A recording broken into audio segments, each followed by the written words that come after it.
Hello everyone. Let's start today's session.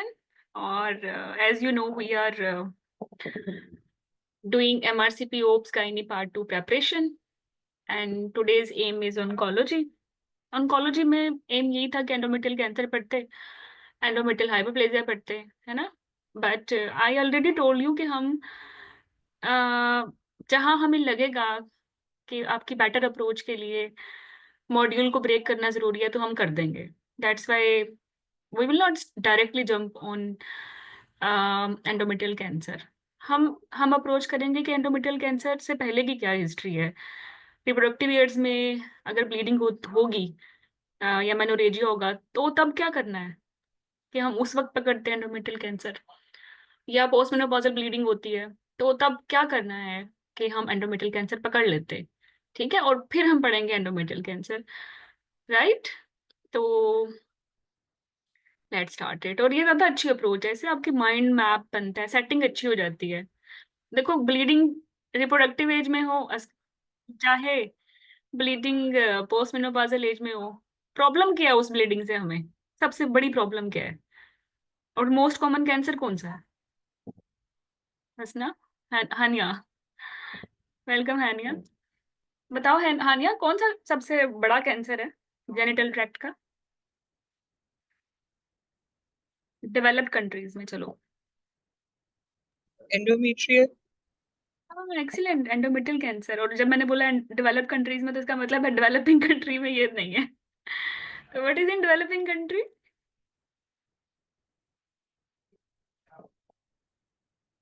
हम्म.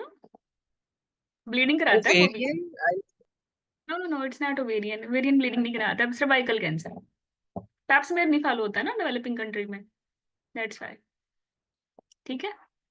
और ये genital tract का है. अगर फीमेल का हो तो फिर कौन सा है कॉमन? लंग या breast? Breast. Yes, it's breast. Reproductive year में इट्स ब्रेस्ट. ठीक है. चलो तो चलें, बातों बातों में हमने तो काफी हमसे यूज कर लिए कि डेवलप कंट्रीज में जेनिटल ट्रैक्ट का मोस्ट कॉमन कैंसर है एंडोमेट्रियल कैंसर, डेवलपिंग कंट्रीज में ये सर्वाइकल कैंसर है, और ओवरऑल फीमेल में रिप्रोडक्टिव ईयर्स में दिस इज ब्रेस्ट कैंसर. ठीक है. और अगर सारे जेंडर को एक साइड पे रखें और एज को भी एक साइड पे रखें तो this is actually lung cancer. ठीक है. ओके. सो पहुंचना तो एंडोमेट्रियल कैंसर पे है. कैसे पहुंचेंगे? किसी को पकड़ेंगे रिप्रोडक्टिव ईयर से, मोटी होगी, ओबीज होगी, टमॉक्सिफिन खा रही होगी, फैमिली हिस्ट्री होगी, ब्लीडिंग मेडिकल मैनेजमेंट को रिस्पॉन्ड नहीं कर रही होगी, वहां पकड़ी जाएगी, है ना? अर्ली पकड़ लेंगे अगर हमें पता हो कि क्या हमारे नेशनल प्रोटोकॉल्स हैं. वी आर डिस्कसिंग आयरलैंड ना, तो आयरलैंड के क्या नेशनल प्रोटोकॉल्स हैं कि हम रिप्रोडक्टिव ईयर्स में ही एंडोमेट्रियल कैंसर को डायग्नोज कर लिया, and this is good thing. Okay, कि जल्दी पकड़ी जाएगी और जल्दी कैंसर अर्ली स्टेज पे पकड़ लेंगे तो सर्वाइवल भी अच्छा है, ट्रीटमेंट भी अवेलेबल है. और अगर पोस्ट मेनोपॉजल पेशेंट आती है तो क्या स्ट्रैटेजीज हों, क्या प्रोटोकॉल हों, क्या हमारी गाइडलाइन है कि हम तब पकड़ लें, राइट? सो एम तो यही है कि एंडोमेट्रियल कैंसर की प्रिवेंटिव स्ट्रैटेजीज ऐसे बनाई जाएं कि हो ही ना ये कैंसर, इसको इसकी प्री मलिग्नेंट फेज पे पकड़ लें या इसके प्रिकर्सर फेज पे पकड़ लें. और चलो कोई बात नहीं, हो भी गया तो फिर भी हम हमारे पास स्ट्रैटेजीज हैं स्टेज 1 2 3 पे क्या करना है. ठीक है. तो this is our mind map कि हमने एक यूट्रस की जो एबनॉर्मल ब्लीडिंग है उसको कैसे ढूंढना है, पकड़ना है. तो इसके लिए हम आयरिश गाइडलाइंस करेंगे मेनोरेजिया की, पोस्ट मेनोपॉजल ब्लीडिंग की, जीटीजी करेंगे एंडोमेट्रियल हाइपरप्लेजिया की, फीको करेंगे एंडोमेट्रियल कैंसर 2020-23 की, और कुछ सपोर्टिव टॉक आर्टिकल्स हैं कि पोस्ट कॉइटल ब्लीडिंग की अप्रोच क्या होगी, एंडोमेट्रियल पोलिप को कैसे पकड़ेंगे कि कैंसर पकड़ लें. ठीक है. और अगर एबनॉर्मल ब्लीडिंग है और उसकी रीजन फाइब्राइड है तो मायोमेक्टमी कैसे करनी है, ओपन या लेप्रोस्कोपिक, हिस्टेक्टमी के क्या रूट्स हैं, यूटाइन आर्टरी एम्बोलाइजेशन कब करनी है और क्या इसके प्रॉब्लम्स हैं, एंडोमेट्रियल एब्लेशन कब करनी है, क्या इसके प्रॉब्लम्स हैं, अक्यूट एचएमबी के साथ आ जाएगी तो क्या करना है, और सिजेरियन सेक्शन नीश हो जाएगा तो फिर क्या करना है. तो ये सारी चीजें अगर हम आती होंगी तो then we will be confident कि हम एंडोमेट्रियल कैंसर या हाइपरप्लेजिया होने ही नहीं देंगे. ठीक है. तो हम पहले इसके इसकी जो है बेसिक से चलेंगे, और इसको हम स्टार्ट करते हैं आयरिश गाइडलाइन से. आयरिश गाइडलाइन बेसिकली इन्वेस्टिगेशन और मैनेजमेंट ऑफ मेनोरेजिया को डील करती है. मेनोरेजिया ये टर्म नाइस ने रिप्लेस करके हैवी मेंस्ट्रुअल ब्लीडिंग कर दिया, बट आयरिश इसको मेनोरेजिया ही बोलते हैं। तो this guideline is basically guideline number 7। तो इसकी डेफिनेशन ये है कि पेशेंट को excessive and regular excessive menstrual bleeding हो। मेंस्ट्रुअल ब्लीडिंग मतलब यूट्रस की ओरिजिन की हो। समटाइम पेशेंट को पता ही नहीं चलता ब्लीडिंग उसको लगती है विजाइनल होती है, हालांकि उसको पाइल्स होते हैं। हमने देखी है ऐसे। और इसी वजह से एंडोमेट्रियल कैंसर या पोस्ट मेनोपाजल ब्लीडिंग के डिफरेंशियल में हम रखते हैं urological cancers and GIT cancers as well, right. तो दिस इज डेफिनेशन मेनोरेजिया की यही है कि मेंस्ट्रुअल ब्लड लॉस हो एक्सेसिव एंड रेगुलर, और इतना इतना एक्सेसिव हो कि उसकी फिजिकल सोशल इमोशनल और जो उसकी फाइनेंशियल क्वालिटी ऑफ लाइफ है, जिसको मटेरियल क्वालिटी ऑफ लाइफ बोलते हैं, वो सारी की सारी डिस्टर्ब हो रही है। ठीक है। काजेज इसकी क्या है, इसकी हम इसकी कॉजेज को तरतीब से करेंगे पाम कॉइन के थ्रू, जिसमें फाइब्राइड्स हैं, एडिनोमायोसिस हैं, पोलिप्स हैं, एंडोमेट्राइटिस है, हाइपरप्लेसियाज हैं, एंड कार्सिनोमा है। कुछ छोटी छोटी ग्रामर मिस्टेक्स हैं, hopefully you will ignore it. So तो इसके लिए हम करते हैं पाम एंड क्वाइन। पाम में वो सारी रीजंस हैं जो कि नजर आती हैं, जो कि ऑर्गेनिक लीजन्स हैं, स्ट्रक्चरल प्रॉब्लम्स हैं, जैसे पोलिप नजर आता है, एडिनोमायोसिस फाइब्राइड नजर आता है, एडिनोमायोमा नजर आता है, या एडिनोमायोसिस नजर आता है, मेलिग्नेंसी में ट्यूमर नजर आता है, हाइपरप्लेजिया हिस्टोपैथोलॉजी पे नजर आता है।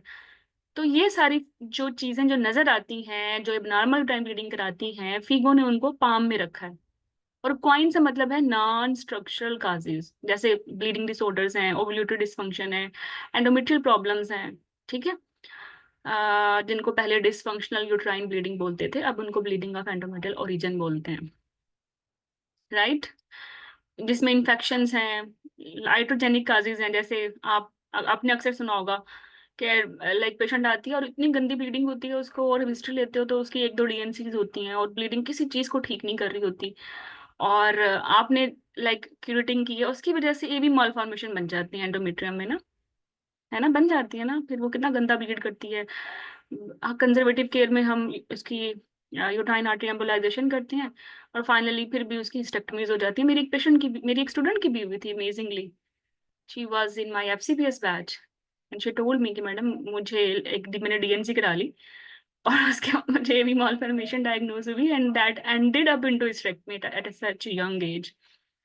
ओके। और नॉन येट नॉन में बहुत सारी अदर काजेज हैं जो अभी हमें नहीं पता, वो सारी की सारी एन में आ गई, तो ये क्वाइन में है। ठीक है।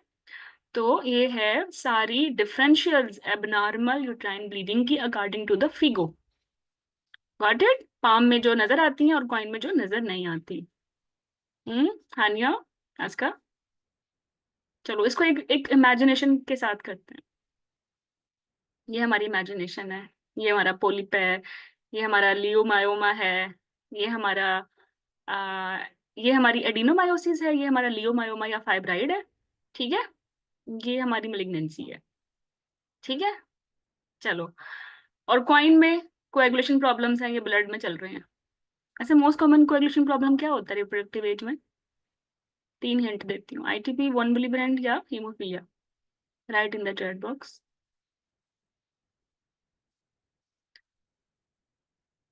हम्म। सुधर जाओ तुम, भूल गए। Aska, you should not miss it. हाँ, I know, Aska knows. Aska नहीं है तो हनी है। वन विली ब्रांड है Aska। तुम्हें क्यों नहीं आता वैसे, बताओ ना जरा। इतना सिली और इतना इनोसेंट एमसीक्यूज है, बचपन से करते आ रहे हो वन विली ब्रांड। ठीक है। चलो कोई बात नहीं, भूल डॉक्टर जाता है। हिरन मुझे सिकनेस का इशू है, मैं उसमें ट्रैवल कर रही हूँ तब सुन रही हूँ इसलिए। ओके ओके, चलें कोई बात नहीं, अब याद रहेगा। पता है सही करने का क्या तरीका है? गलत करो पहले। This is step wise approach to do correct things. Okay. तो कोगुलोपैथी है, फिर ओ से देखो ये ओवरी में ओवुलेशन नहीं हो रही। ठीक है। एनोवुलेटरी साइकिल्स होंगे तो क्या होंगे, इरेटिक ब्लीडिंग होगी, अपनी मर्जी से हाइपरप्लेजिया बिल्डअप होता रहेगा, फिर एकदम से ब्लीडिंग स्टार्ट हो जाएगी अपनी मर्जी से किसी भी वक्त। और फिर एंडोमेट्रियम की ब्लीडिंग, एंडोमेट्रियल के जो फैक्टर्स हैं, लेकिन एंडोमेट्रियम रिलेटेड होंगे लोकल या आइट्रोजेनिक के, जैसे मैंने अभी अभी वाल फॉर्मेशन बता दिया ना। या नॉट अदरवाइज क्लासिफाइड, जिसमें ये सिजेरियन स्कार डिफेक्ट्स हैं, नीश इसीलिए मैंने डाला है कि ये एन में आता है। ठीक है, आपने बहुत सारे ग्रुप्स जो देखे होंगे वो लाइक एन तक जाते ही नहीं, बट हम एन तक जाएंगे, हम निश भी करेंगे। ओके, सो चलेंगे, डेफिनेशन भी हो गई हमारी। तो जो आयरिश गाइडलाइन है या आयरिश प्रोटोकॉल है वो बड़ा मजे का है, बड़ा स्टेप वाइज है, कैसे कैसे पकड़ना है। सबसे पहले ये देखो, ये मेनोरेजिया है, उसकी हमने केयर क्या करनी है और हमारा पाथवे क्या है। तो पेशेंट रिपोर्ट्स करता है विद मेनोरेजिया, सबसे पहले history, examination, CBC, TFTs if clinically indicated symptoms या साइंस हैं। तो ये चीजें तो सबकी है ना, सबकी हिस्ट्री, एग्जामिनेशन और CBC, they are very basic thing. इसके बाद कोई चीज बेसिक नहीं है। आप थायराइड तब कराना है जब जरूरी लगे, अल्ट्रासाउंड तब कराना है जब कोई मैस मिले। ठीक है, चलो, फिर सबकी आपने हिस्ट्री ली और सबका एग्जामिन भी किया। एग्जामिनेशन के दौरान आपको लगता है कि एग्जामिनेशन ठीक नहीं है, तो फिर अल्ट्रासाउंड करना है, जिसमें आपको लाइक मिल जाएगा फाइब्राइड, एडिनोमायोसिस, पोलिप, बहुत सारी चीजें मिल जाएंगी। और अगर आपको लगता है कि आपका टीवीएस अच्छा नहीं है, फर्स्ट लाइन अल्ट्रासाउंड तो टीवीएस है, लेकिन आपको लगता है मैस इतना बड़ा है, पेल्विक से भी ऊपर जा रहा है, या आप स्टडी अच्छे से नहीं कर पा रहे तो फिर आप टीएस कंबाइन कर सकते हैं। ठीक है, और जब आपने डायग्नोसिस कर लिया कि ये ब्लीडिंग की रीजन फाइब्राइड है या पोलिप है, तो फिर रेफर कर दें फॉर गायनेकोलॉजिकल ओपिनियन कि इसको कैसे निकालना है, कैसे ट्रीट करना है। दिस इज वेरी सिंपल ना। मेनोरेजिया के साथ आई हिस्ट्री ली, हिस्ट्री पे भी बता रही है मेनोरेजिया, प्रेशर सिम्टम्स बता रही है, यहाँ से भी आइडिया हो गया कि एग्जामिनेशन करना है, एग्जामिनेशन पे भी मैथ्स मिल गया, स्कैन करा लिया, उसको भी मिल गया, भेज दो उसको। ठीक है, और एक पेशेंट आई है, जस्ट इमेजिन कि लाइक लो रिस्क सी पेशेंट्स है, कोई मैथ्स प्रेशर सिम्टम्स नहीं बोल रही, ब्लीडिंग हैवी बोल रही है, आपने सीबीसी करा लिया, उसमें उसको एनीमिया भी आ गया है। ठीक है, आपने एग्जामिन किया और एग्जामिनेशन भी उसका नॉर्मल है, तो फिर यहाँ आपने अल्ट्रासाउंड कराया? नहीं कराया ना। तो इसका मतलब है मेनोरेजिया के केस में अल्ट्रासाउंड भी तभी कराना है जब आपको कोई मैस मिले एग्जामिनेशन पे, वरना नहीं कराना, या हिस्ट्री पे कोई प्रेशर सिम्टम मिले, वरना नहीं कराना। ठीक है, तो अब एक पेशेंट है जिसको मेनोरेजिया है, अब उसकी ट्रीटमेंट मायरीना है एक्चुअली, फर्स्ट लाइन, लेकिन मायरीना तो कॉन्ट्रासेप्टिव है, तो इसलिए जरूर पूछें प्रेगनेंसी चाहिए या नहीं चाहिए। अगर उसको प्रेगनेंसी नहीं चाहिए तो कोई भी हार्मोन दे दें, मायरीना दे दें, ओसीपीज दे दें, प्रोजेस्टेरोन दे दें, है ना, बहुत सारी ऑप्शन हमारे पास खड़ी हुई हैं। बट अगर उसको प्रेगनेंसी चाहिए तो सारे हार्मोन तो आउट हो गए, अब बचा क्या? ट्रांजामिन 500 मिलीग्राम बेडी में, या 1 ग्राम क्यूडीएस में, इससे ज्यादा नहीं देना, या mefenamic acid 500 milligram up to TDS, इससे ज्यादा नहीं देनी। ठीक है, क्योंकि हम ऐसी कोई चीज नहीं देंगे जो ओव्यूलेशन खराब करे और इसको प्रेग्नेंट ना होने दे। तो अगर एक पेशेंट मेनोरेजिया के साथ आई है, right away we know she want to conceive as well, तो we will not consider about any hormonal product. ठीक है, गॉट इट। बाकी इन्होंने रेड फ्लैग फीचर्स पूछे हैं कि कब आपने पेशेंट को एंडोमेट्रियल बायोप्सी करनी है। मैंने बोला है ना, रिप्रोडक्टिव एज में भी प्रॉब्लम तो सबसे बड़ा यही होता है ना कि हमें पता चले कि मैलिग्नेंट लीजन तो नहीं है, और जो कि मोस्ट कॉमन भी है। कैंसर, कैंसर है, जेनिटल कैंसर में सबसे बड़ा कैंसर है, मोस्ट कॉमनली सीन। तो इसलिए हमें पता है कि जो पेशेंट मोटी है उसको ये कैंसर का है रिस्क, जिसकी एज 45 है उसको कैंसर का रिस्क है, जिसने टिमोक्सिफिन इस्तेमाल किया फॉर ब्रेस्ट कैंसर, वो भी एंडोमेट्रियल कराती है ना कैंसर, उसको उसका रिस्क है। जिसको परसिस्टेंट इंटरमेस्टल ब्लीडिंग है या पोस्ट कॉइडल ब्लीडिंग है, अब पोस्ट कॉइडल ब्लीडिंग के डिफरेंशियल में ना सर्वाइकल कैंसर भी है, इंटरमेस्टल ब्लीडिंग के डिफरेंशियल में एंडोमेट्रियल कैंसर है, क्योंकि वो पोलिप वगैरह करा सकते हैं, मेलिग्नेंट पोलिप्स हो सकते हैं, और या पीसीओ भी एक रिस्क है। तो अगर ये रिस्क वाली पेशेंट है तो ये तो फिर रेड फ्लैग है ना, इसको फास्ट ट्रैक पे आपने इवेलुएट करना है, और इसका लाइक इसको विद इन 28 डेज आपने इसको पहुंचा देना है ये कैंसर है या कैंसर नहीं है। ठीक है, got it. This is the whole imagination कि मैनोरेजिया में आप एक ट्राइएड सेंटर में बैठे हुए ओपीडी में, तो आपने एक पेशेंट को तो उठ के फटाफट कॉलिंग करनी है कि भाई इसको लेके जाओ फटाफट इसका टीवीएस और बायोप्सी प्लान करो। अगर वो पेशेंट ओबीज है, या फैमिली हिस्ट्री बता रही है, या उसको मेडिकल मैनेजमेंट फेल हुए जा रही है, ये वो वाली मरीज है ना। या एक पेशेंट है जो थिन लीन सी है और 21-22 ईयर की है, और कोई प्रेशर सिम्टम्स, कोई मैस, कोई मेलिग्नेंसी का फीचर्स नहीं है, तो आपने तो उसको अपने ओपीडी पे ही ट्रीट करके भेज दिया कि आयरन सप्लीमेंट्स ले लो और हार्मोन्स ले लो, दैट्स इट। और एक को आप शोर मचा रहे हो। तो this is actually you who will take well focused history, who will plan her examination, उसका सीबीसी करोगे और फिर उसको आप या तो खुद ट्रीट कर रहे हो या रेफर कर रहे हो। गॉट इट अतका? अब इसी सारे जो एल्गोरिथम है ना, इसको हम डिटेल में पढ़ते हैं, क्लिनिकल हिस्ट्री में डिटेल ली है, ठीक है।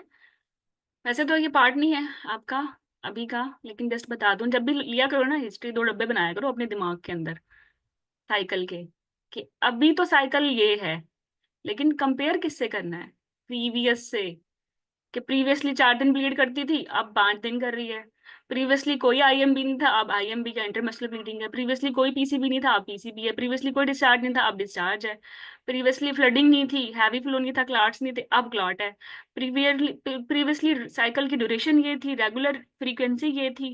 वो सारी चीजें आपने कंपेयर करनी है, then you will make a very good comprehensive history. और साइकिल को अगर तरतीब से डिस्क्राइब करोगे उससे ही सेंस बन जाती है कि आपका प्रोविजनल डायग्नोसिस क्या होगा। जैसे जस्ट इमेजिन साइकिल है, रेगुलर, हैवी, और इसके साथ है क्लॉट पास कर रही है या फ्लडिंग है, और साथ में प्रेशर सिम्टम है, और पीक डेज जिस दिन ब्लीडिंग ज्यादा होती है उस दिन डिस्मेनोरिया भी होता है। क्या लग रहा है ये? स्पॉट डायग्नोसिस बताओ, व्हाट इज दिस? ये तो बता रहा है मैं क्या इसका ये पकड़ेगी चलो आनिया तुम बताओ। प्रेशर सिम्टम्स हैं। यूट्रस के अंदर क्या है ऐसा? फाइब्राइड है, प्रेशर भी कर रहा है, ब्लीडिंग भी कर रहा है, ब्लीडिंग भी रेगुलर है, हैवी है, और पीक डेज पर डिस्मेनोरिया होता है जब क्लॉट पास करती है। मोस्ट कॉमन काज एचएमबी की कौन सी है वैसे? फाइब्राइड ही है। Most common cause of hysterectomy HMB है, और एचएमबी की मोस्ट कॉमन काज जो है ना वो फाइब्राइड है। Another 2 MCQs। चलो, गुड, वेरी गुड। चलो, अगर मैं कहूँ कि मेंस्ट्रुअल साइकिल में पेशेंट, मेंस्ट्रुअल साइकिल है जो मल्टी है, मल्टी पैरा है, उसको डिस्मेनोरिया है, ठीक है, लेकिन ब्लीडिंग डेज में डिस्मेनोरिया है, और ब्लीडिंग डेज में डिस्प्रूनिया भी है। एग्जामिनेशन पे यूट्रस बल्की, लेकिन यूट्रस फाइब्राइड की तरह फर्म नहीं है, सॉफ्ट है। What is this? एडिनोमायोसिस देखा? सी, अगर तमीज से लोगे साइकिल की हिस्ट्री तो आपको तो पता चल गया, कैमरे फिट है आंखों में अच्छा, मेंस्ट्रुअल साइकिल है तो रेगुलर, लेकिन साथ में कभी कभार इंटरमेंस्ट्रुअल ब्लीडिंग हो जाती है, और जब साइकिल अपने टाइम पे आता है तो हैवी होता है, और साथ में स्पेस्मोडिक सा पेन है, जैसे कोई चीज है जो बाहर आना चाहती है ना। गॉट इट पोली पे भाई है। एक्सीलेंट। देखो, जहां भी इंटरमेस्टल ब्लीडिंग आ जाए ना, और जहां भी इरेगुलर ब्लीडिंग आ जाए, इसका मतलब है कोई फोकल प्रॉब्लम है एंडोमेट्रियम में ना। उसमें जो आपकी प्रेफर्ड इन्वेस्टिगेशन है ना वो हिस्टेरोस्कोपी है फॉर डायग्नोस्टिक। करनी तो बायोप्सी है भी, लेकिन ये मसला क्या है, ये आपने स्टेरोस्कोपी ही आपको बताएगी, और ये नहीं कर सकते तो फिर टीबीएस, अनदर एग्जाम। पैटर्न देखोगे, पैटर्न देंगे, जब भी आईएमबी देना, हिस्टेरोस्कोपी ढूंढनी है ऑप्शन में, और बस आंखें बंद करके उसको आपने चूज करना है, अगर ना हो तो फिर टीबीएस। चलो, अगर एक पेशेंट है जिसका साइकिल जो था पहले तो ठीक था, फिर उसने एक डीएनसी करा ली, उसके बाद है तो रेगुलर, लेकिन पहले आते थे 4-5 दिन के लिए, अब आते हैं उसको सिर्फ वनडे में, और बिल्कुल स्पॉटिंग सी होती है, और फिर खत्म हो जाते हैं Asherman, excellent. Usma, when you joined, I just saw you now. तो देखो, जबरदस्त। तो अगर तमीज से लोगे साइकिल की हिस्ट्री तो कैमरे फिट ना आंखों में, पता चल जाएगा फॉरेन की भाई एशरमैन है। ओके, जो सेंट्रल काजेज होती है ना, अब देखो जब भी एनोवुलेशन होती है ना, उसकी रीजन क्या है हमारे पास? 3 रीजन हैं, एफएसएच नॉर्मल, एफएसएच लो, और एफएसएच हाई, बस। ये रीजन है एनोवुलेशन की। नॉर्मल वाली में एनोवुलेशन पीसीओ में होती है ना, और लो वाली में कब होती है, जब उसके लाइक कैलामेन है, हाइपोथैलेमिक हाइपोगोनाडिज्म है, और हाई वाली में जब ओवेरियन फेलियर वाली, अर्ली ओवेरियन एजिंग वाली जो होती हैं, उनमें भी तो एनोवुलेशन होती है, साइकिल स्किप करते हैं, साइकिल इरेगुलर हो जाता है, it can B heavy, it can not be heavy. ठीक है, तो एक ऐसी पेशेंट जो कहती है मेरा साइकिल तो इरेगुलर है और साथ में मुझे हिरसुटिज्म है। अब उसका साइकिल इरेगुलर है और साथ में है उसको हिरसुटिज्म, मोटी है। अब इसको क्या है बताओ। पता चल गया ना, कैमरे फिट है ना आंखों में। मैंने तुम लोगों के कैमरे फिट कर दूंगी आंखों में। अच्छा, एक पेशेंट जो कहती है कि मुझे तो हॉट फ्लशेस है। नहीं नहीं नहीं नहीं नहीं, I know, no no no. कैमरे फिट नहीं है, अभी अभी फिट कराती हूँ। ये लो एफएसएच के साथ लिखा है, हार्ट फ्लशेस। ठीक है, और इसको साइकिल स्किप कर रही है ये, स्किप साइकिल्स। और इसके जो है ना वेट लॉस की हिस्ट्री है, उल्टियां किए जा रही है, एनोरेक्सिया नर्वोसा है, और खाती पीती नहीं है, डाइट पे है, साइकिल भी इरेगुलर है, जब आते हैं तो थोड़े बहुत हाईवे भी होते हैं। व्हाट इज दिस, इसके रीजन क्या है, इसका साइकिल क्यों ऐसे गड़बड़ हो गया, ये हाइपोथैलेमिक काज है। देखो, एफएसएच चाहे लो हो, एफएसएच चाहे हाई हो, दोनों में एस्ट्रोजन तो लो ही होता है ना, और हॉट फ्लैशेस एस्ट्रोजन के लो होने से आते हैं। Got it.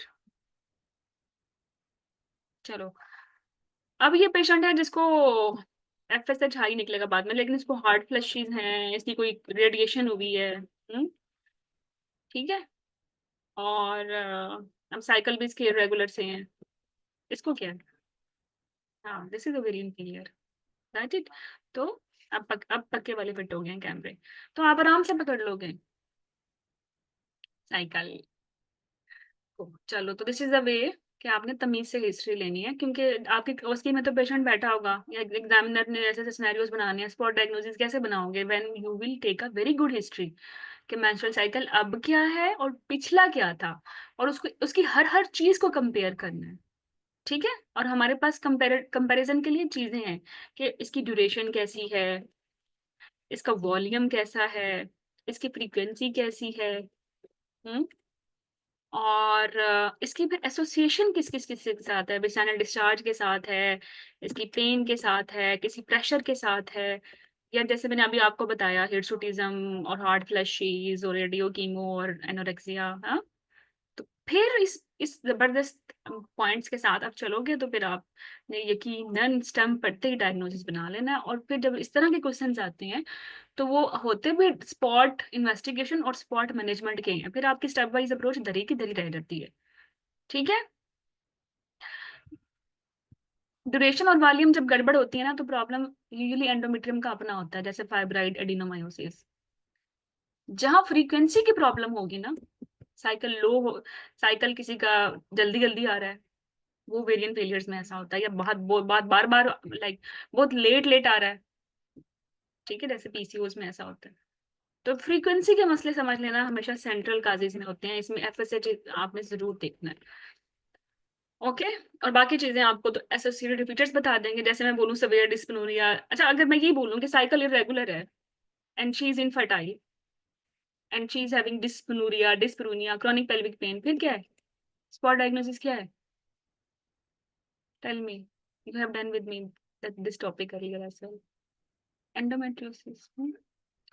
तो साइकिल की डिटेल बहुत इंपॉर्टेंट है। एनीवे, फिर हम चलते हैं हिस्ट्री पे, कि हमने अच्छी सी हिस्ट्री लेनी है, वो तो मैंने बता ही दिया। और इसमें फिर आपने फैमिली हिस्ट्री भी लेनी है, लेंच की, ब्रेस्ट की, ओवेरियन की, बाउल की, ये भी इंपॉर्टेंट है, एग्जामिनेशन करना है। ठीक है, अच्छी तरह एनीमिया के लिए फेशियल, कंजक्टिवल, नेल बैड देखना है। हाइपोथायराइडिज्म की हिस्ट्री लेनी है, अगर थायराइड आएगा तो फिर थायराइड के टेस्ट होंगे। एब्डोमिनल एग्जामिनेशन करना है टू एक्सक्लूड पेल्विक मैसेज। ठीक है, ताकि अब आपको पता चले फाइब्राइड है या नहीं। और कुछ बाज़ औक़ात ओवेरियन कैंसर्स भी ऐसे होते हैं जो कि हार्मोन सिक्रेटिंग होते हैं, जैसे सेक्स कॉर्ड में ये था ग्रैनुलोसा सेल ट्यूमर, वो भी एब्डोमिनल ब्लीडिंग कराता है। ठीक है, इंट्रोवर्टेड यूट्रिस है, एडियंस है, तो फिर भी एंडोमेट्रियोसिस, पेल्विक इन्फेक्शन, हम बहुत सारे डायग्नोसिस एग्जामिनेशन को कोरिलेट करके बना सकते हैं। ठीक है, रेफर कब करना है हमने, जब पेशेंट, लाइक मैंने अभी बोला ना, रेड फ्लैग फीचर्स हो, ओबेसिटी हो, क्योंकि उनमें भी स्टूडेंट ज्यादा होता है, स्टूडेंट ज्यादा है तो उसका मतलब एंडोमेट्रियल हाइपरप्लेजिया, एंडोमेट्रियल हाइपरप्लेजिया तो उसका मतलब है कैंसर है। पीसीओएस वालों में भी यही सिचुएशन है कि हाइपरप्लेजिया कराते हैं, या फिर पैल्पेबल मैस है, बिकॉज इसके साथ ओवेरियन मैलिग्नेंसीज भी देखनी होती हैं हमने अभी। और फिर लैब में सबका सीबीसी कराना है। ठीक है, प्लेटलेट काउंट भी देखना है, इससे आप आईटीपी एक्सक्लूड कर सकते हैं, लेकिन फॉर आईटीपी प्लेटलेट काउंट नहीं करते। प्लेटलेट काउंट बेसिकली सीबीसी का पार्ट है। ठीक है। एंड अच्छा, अगर एक पेशेंट को पेबर्टी रिलेटेड इवेंट्स हैं कि फैमिली हिस्ट्री भी है, या सिंस सेमिनार की उसको चल रहे हैं मसले, अनडायग्नोज ब्रूजीज हैं और हैवी ब्लीडिंग है, फिर आपने ब्लीडिंग या कोएगुलेशन फैक्टर जरूर देखने हैं, then they are 20% cause of this pattern. और रूटीन एफएसएच एलएच टीएफटीज कराने की कतई कोई जरूरत नहीं है। फर्स्ट सबसे पहले टीवीएस कराएं। ठीक है, और टीवीएस पे फिर आप देखें कि एंडोमेट्रियल थिकनेस की है, और भी मैंने बहुत सारी चीजें नोट की है, मैं भी आपको बताऊंगी, but post menopausal bleeding Irish guideline में। ठीक है, कि अल्ट्रासाउंड को भी अगर तमीज से पढ़ोगे तो तब भी आप एक प्रोविजनल डायग्नोसिस बना सकते हो। थिकनेस, किस थिकनेस पे हम क्या महसूस करेंगे, वो सब बातें। बट एनीवे, फाइब्राइड अगर 3 सेंटीमीटर से छोटा है, या एडिनोमायोसिस है, या उसको बेलोरेजिया है, इन सब की ट्रीटमेंट एक ही जैसी है। इसमें आप लाइक उसको नॉन हार्मोनल, हार्मोनल माइरिना कुछ भी दे सकते हो। और अगर ऐसा कोई फाइब्राइड या ऐसी कोई चीज जो एंडोमेट्रियल कैविटी खराब कर रही है, उसमें मारिना तो बिल्कुल नहीं रखोगे, क्योंकि मारिना खुद इतनी बड़ी डिवाइस है, अंदर से एंडोमेट्रियल कैविटी डिस्टॉर्ट है, तो एक्सपेल हो जाएगी, पैसे भी ज़ाया होंगे, और फिर कॉम्प्लिकेशंस भी होंगे। और बार एंडोमेट्रियल थिकनेस रिप्रोडक्टिव एज में इतनी इंपॉर्टेंट नहीं है, बट आयरिश सेज कि अगर ये 16 mm या मोर देन 15 है, तो इसका मतलब ये है कि हम थोड़ा सा सावधान हो जाएंगे। थोड़ा सा ये गौर व फिक्र करेंगे। आजकल मेरे बच्चे बड़े देखते हैं ना वो डबिंग कार्टून्स, मैं भी हिंदी सीख रही हूँ। ओके, तो लेकिन endometrial thickness is not our first line in of investigation in menorrhagia patient. ठीक है, जैसे कि पोस्ट मेनोपाजल ब्लीडिंग में हम टीवीएस कराते हैं, हम एंडोमेट्रियल सैंपलिंग ही कराएंगे पहले, अगर हमें रेड फ्लैग फीचर्स मिलते हैं। होएवर एंडोमेट्रियल थिकनेस अगर 15 mm आती है, तो it can be associated with other endometrial pathology, they can be benign, they can be malignant. Biopsy जरूर है, ये सेम ही है जो नाइस में थी कि 45 एज है या बिलो 45, अदर फैक्टर्स हैं जैसे PCO, obesity, family history of endometrial cancer या लिंच, ठीक है, या मेडिकल मैनेजमेंट फेल हो गई, टमोक्सिफिन ले रही है, तो फिर आपने उसकी एंडोमेट्रियल बायोप्सी करानी है, and they are red flag features. अब बायोप्सी करानी कैसे है? रिप्रोडक्टिव एज में हमने बायोप्सी करानी है वन स्टॉप शॉप, जिसका नाम है आउट पेशेंट स्टेरोस्कोपी। ठीक है, और इसके बड़े फायदे हैं। हम जो है इसके साथ ही बहुत सारे अदर प्रोसीजर्स भी कर सकते हैं, मतलब सी एंड ट्रीट भी कर सकते हैं, डायग्नोस्टिक और थेरापेटिक भी कर सकते हैं, जैसे कि लाइक हम एक छोटा सा पॉली नजर आए, हम फौरन निकाल भी सकते हैं। Got it? तो आउट पेशेंट स्टेरोस्कोपी का एम यही था कि हमने इसके थ्रू बायोप्सी लेनी है, और इसके अदर भी बेनिफिट्स हैं। ठीक है, तो ये बात याद रखना कि रिप्रोडक्टिव ईयर में एंडोमेट्रियल बायोप्सी ऑन इंडिकेशन करानी है, जो कि एज है 45 या विदाउट एज, अगर PCOS, family history, Lynch, breast cancer की हिस्ट्री, मेडिकल मैनेजमेंट फेलियर, या बिफोर एनी इन्वेसिव सर्जरी, जैसे आपने किसी की ब्लेजन करनी है या एम्ब्रोलाइजेशन करनी है बिकॉज ऑफ एचएमबी या फाइब्राइड, तो जरूर आप बायोप्सी करते हो। Got it? और बायोप्सी करने के लिए आपने कोई ब्लाइंड प्रोसीजर इस्तेमाल नहीं करना। आ, आप इसमें सेरोस्कोपिक गाइडेड बायोप्सी करोगे, अगर वो ऑप्शन में ना हो तो फिर टीवीएस गाइडेड पाइपल करोगे, तो फिर वो टीवीएस ब्लाइंड नहीं रहेगा ना, सॉरी, वो फिर पाइपल ब्लाइंड नहीं रहेगा, pipelle alone is blind procedure. however if you are aim guiding it या through TVS, तो फिर it will be somehow will not be blind. Got it? पहले हमने हिस्ट्री ली, फिर हमने हिस्ट्री से एक्सक्लूड किया ना किसकी बायोप्सी करनी है, किसकी बायोप्सी नहीं करनी, और जिनकी बायोप्सी करनी है फिर हम उनका मेथड देखते हैं कि कैसे करनी है रिप्रोडक्टिव एज में, थ्रू लाइक आउट पेशेंट स्टेरोस्कोपी। ठीक है, समझ आ गई? क्लियर है यहाँ तक?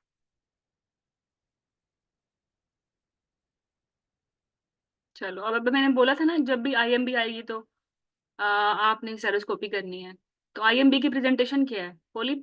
उसके पीछे क्या रीजन होती है? पोलिप होता है या सबमिकोजल फाइब्राइड होता है या कोई फोकल, कोई मेलिग्नेंट लीजन होता है? वो सारे के सारे मिलके इंटरमेंस्ट्रुअल ब्लीडिंग कराते हैं।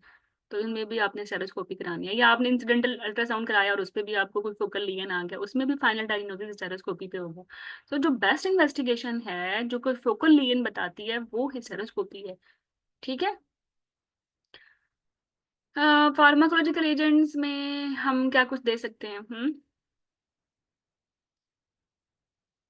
तो यूट्राइन फाइब्राइड्स में हम मेडिकल मैनेजमेंट कर सकते हैं अगर फाइब्राइड लेस देन 3 सेंटीमीटर है। बट हम इसमें रेफर करते हैं for gynaecological opinion. Non hormonal हमारे पास एनसेड्स हैं, ट्रांजामीन है, ये रिड्यूस करते हैं menstrual blood loss up to 20 to 45%। इनका फाइनल एक टेबल में दिखाऊंगी इनके साइड इफेक्ट के साथ, that will be very important for you. इसके अलावा इनकी डोजेज हैं जो कि मैंने पहले ही बता दी। अगर एक पेशेंट सिर्फ ब्लीडिंग के साथ आती है तो उसमें तो आप दे देते हो ट्रांजामीन, लेकिन अगर वो ब्लीडिंग और डिस्मेनोरिया के साथ आएगी तो कॉम्बिनेशन में जरूर ऐड कीजिएगा NSAIDs. This is very important. ठीक है।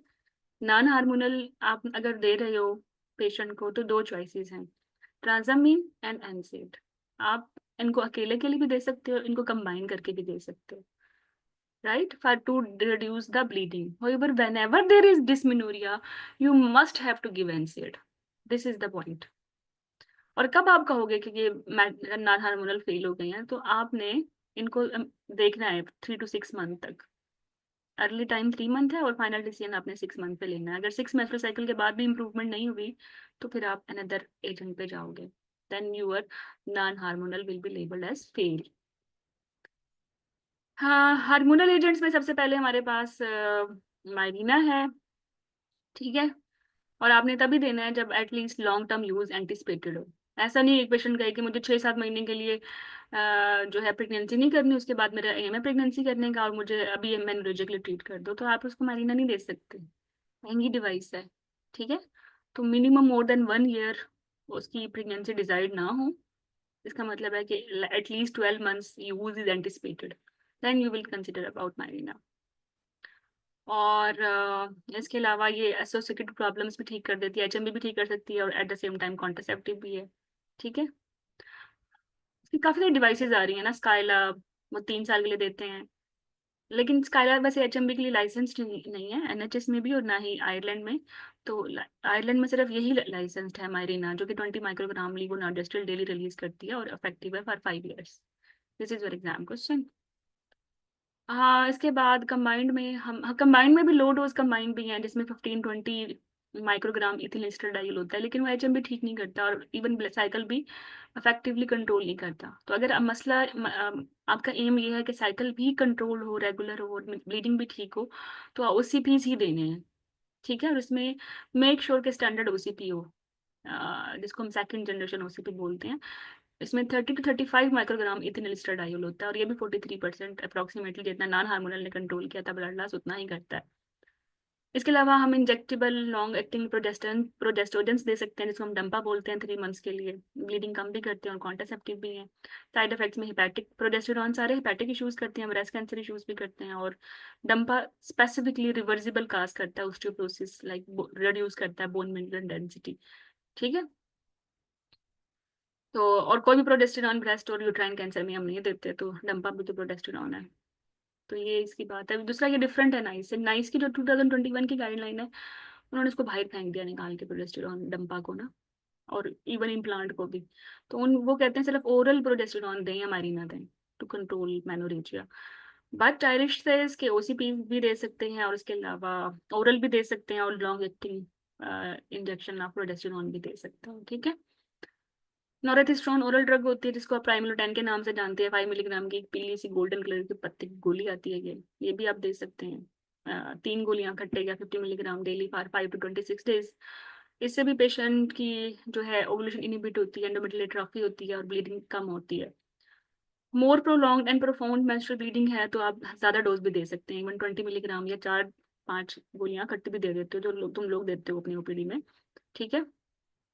हाँ, और ये हम ट्वाइस डेली देते हैं फॉर 10 to 14 डेज। इसके बाद गोनाडोट्रोपिन रिलीजिंग हार्मोन है, they are not routinely used in the management of menorrhagia. इनको हम तब देते हैं जब हमारा एम मायोमेक्टमी करना हो एज ए प्री ऑप, ताकि फाइब्राइड का साइज छोटा हो जाए। और हमें मायोमेक्टमी करना थोड़ा इजी हो जाए। और पेशेंट या इवन अगर बड़े बड़े फाइब्राइड हैं और हिस्टेक्टमी करना मुश्किल हो रहा है तो सब फाइब्राइड छोटे हो जाए, हम हिस्टेक्टमी कर सकें। बट जेनरेज का साइड इफेक्ट है मीनोपॉजल सिम्टम्स, तो इसलिए आपने एड बैक थेरेपी जरूर ऐड करनी है। ठीक है। उसके बाद एंडोमेट्रियल एब्लेशन है एक चॉइस।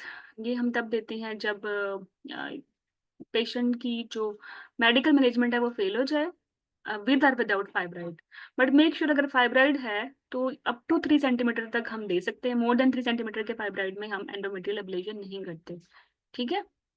इसके बाद अब चूंकि एंडोमेट्रियल एब्लेशन से एंडोमेट्रियल कैविटी खराब हो जाती है, तो इसको ये फ्यूचर के लिए तो बिल्कुल ये प्रेगनेंसी आउट हो गई ना, तो she should have no pregnancy desire for future.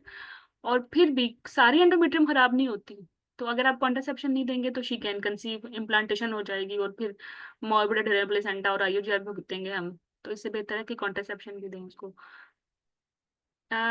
इसके बाद हमारे पास चॉइसेस हैं first generation, second generation, third generation की। आजकल सेकंड जनरेशन चल रही है और थर्ड जनरेशन चल रही है, बिकॉज रीजन इज ये कि इनमें एक्सपर्टीज की ज़्यादा अहमियत नहीं होती और ना ही ये स्टेरोस्कोपिक गाइडेड होती हैं। दैट इज द रीजन कि लाइक कोई भी कर सकता है, स्टेरोस्कोपिक गाइडेड नहीं होती, सॉरी। सेकंड थर्ड जनरेशन में स्टेरोस्कोपी की जरूरत नहीं है, फर्स्ट जनरेशन में स्टेरोस्कोपी की जरूरत होती है। तो they are comparatively safe, technically easy to use, क्योंकि हर एक को आती नहीं है स्टेरोस्कोपी। और अंडर लोकल एनेस्थीसिया भी कर सकते हैं, एम्बुलेटरी सेटिंग में भी हो सकती है। The two most widely used endometrial ablation techniques in Ireland are impedance control, bipolar radio frequency ablation and thermal balloon. ठीक है, ये दो मोस्ट कॉमनली डन प्रोसीजर्स हैं। फिर मायोमेक्टमी भी कर सकते हैं अगर fibroid is reason of menorrhagia, और इसमें हम इन्यूक्लेशन करते हैं फाइब्राइड की फ्रॉम यूट्रस, और फिर मायोमेट्रियम को क्लोज कर देते हैं। हम इसके लेप्रोटमी लेप्रोस्कोपी दोनों कर सकते हैं अगर प्रेजेकेट्स में यूज करते हैं। Pre operatively we must do ultrasound, ultrasound option में ना हो तो फिर आप एमआरआई करेंगे to evaluate the number, size and location of the fibroids.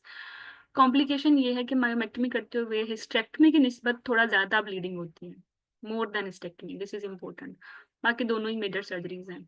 तो हम मायोमेक्टमी तब कंसिडर करते हैं जब पेशेंट का फर्दर फ्यूचर प्लान हो प्रेगनेंसी का, या fibroid is reason of infertility, जैसे सर्विक्स पे है तो वो पम्प असेंड नहीं हो पाते, या ओस्टिया ब्लॉक कर रहा है, कोई फंडल फाइब्राइड्स हैं, तो वो भी इसलिए निकालने होते हैं।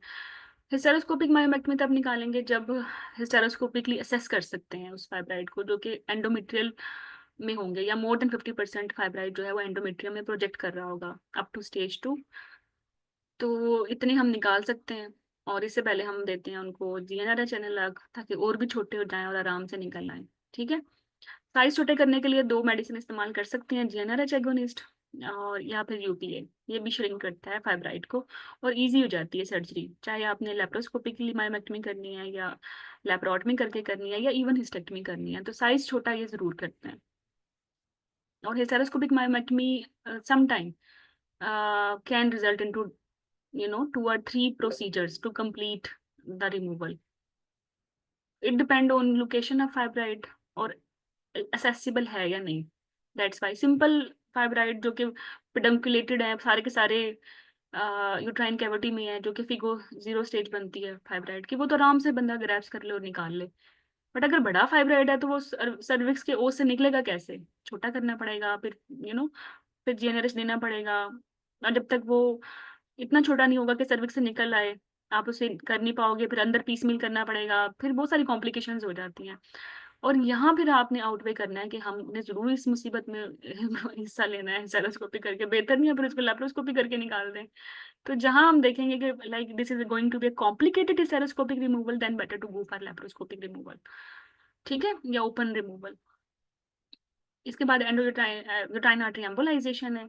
इसमें हम क्या करते हैं, रेडियोलॉजिकल प्रोसीजर है। ये इंटरवेंशनल रेडियोलॉजिस्ट करते हैं, जो कि यूट्राइन आर्टरीज में पीवीए या पॉलीविनाइल अल्कोहल के पार्टिकल्स डाल के फेमोरल आर्टरी के थ्रू प्रोसीड करते हैं और फिर यूट्राइन में पहुंचते हैं। पहले फेमोरल आर्टरी प्रोसीड करेंगे, फिर इंटरनल कॉमन आइलिक जाएंगे, वहां से इंटरनल आइलिक जाएंगे, फिर वहां से यूट्राइन में जाके उसको बंद कर देंगे। और फाइब्राइड की जो मैक्सिमम ब्लड सप्लाई, यूट्रस की जो मैक्सिमम ब्लड सप्लाई है वो यूट्राइन ही होती है ना, तो यूट्राइन ही बंद हो जाएगी तो फाइब्राइड की ग्रोथ बंद हो जाएगी, वो छोटा हो जाएगा। ठीक है। तो इस तरह से भी हम फाइब्राइड को से जान छुड़ा सकते हैं without doing even any surgery, है ना। लेकिन कब करना है, जब पेशेंट अवॉइड करना चाहे सर्जरी, या उसमें सर एनेस्थीसिया कॉम्प्लिकेशंस के लिए वो हाई रिस्क हो, एनेस्थीसिया फिटनेस के लिए वो सुटेबल ना हो, तब। और ये भी उनमें करते हैं जिसमें फर्टिलिटी डिजायर ना हो, क्योंकि एम्बोलाइजेशन के दौरान अब यूट्राइन आर्टरी ब्लॉक कर रहे हो, पॉसिबिलिटी ये है कि लाइक अनटारगेटेड डैमेज ओवरी का भी हो सकता है, दैट्स वाई। लेकिन एब्सोल्यूट कॉन्ट्राइंडिकेशन नहीं है uterine artery embolization for this की, अगर उसकी फ्यूचर डिजायर है फॉर प्रेगनेंसी। समटाइम ये होता है कि ना तो हम कर सकते मायोमेक्टमी, पेशेंट की होती है फ्यूचर फर्टिलिटी डिजायर भी, मेडिकल मैनेजमेंट को रिस्पॉन्ड नहीं कर रही होती। अब दो चॉइसेस बचती हैं, यूट्राइन आर्टरी एम्बोलाइजेशन या हिस्टेक्टमी। अब हिस्टेक्टमी की तो फिर तो गई प्रेगनेंसी से सारी उम्र के लिए। तो इस सिचुएशन में फिर हम कहते हैं चलो यूट्राइन आर्टरी एम्बोलाइजेशन ही कर लें, this is the only indication to do uterine artery embolization. या वो पेशेंट सर्जरी नहीं कराना चाहते, जैसे जो हवा विटनेस वाले होते हैं वो नहीं कराना चाहते सर्जरी, इसकी हमने ब्लड लगवाना ही नहीं उनमें भी। लेकिन इससे पहले एमआरआई जरूर करना होता है ताकि हमें पता चले इसका नंबर, साइज, लोकेशन, वैस्कुलरिटी और एसेसिबिलिटी कैसी है फॉर एम्बोलाइजेशन। हर फाइब्राइड की एम्बोलाइजेशन नहीं हो सकती, ठीक है। तो हिस्टेक्टमी डेफिनेटिव ट्रीटमेंट है मेनोरेजिया की, और डेफिनेटिव लाइक एमेनोरिया भी कराती है। कोई भी एमेनोरेजिया की कोई ट्रीटमेंट नहीं है जो आपको श्योरिटी दे के उसको कंप्लीट एमेनोरिया होगा या नहीं होगा, except hysterectomy, and this is exam question, ठीक है। इसमें वो सारी अप्रोचेज हैं, लाइक लेप्रोस्कोपिकली कर सकते हैं, लेप्रोटमी कर सकते हैं, टोटल कर सकते हैं, सब टोटल कर सकते हैं, लेप्रोस्कोपिक असिस्टेड कर सकते हैं, और बहुत सारी टाइप्स हैं जो मैं बताती हूँ।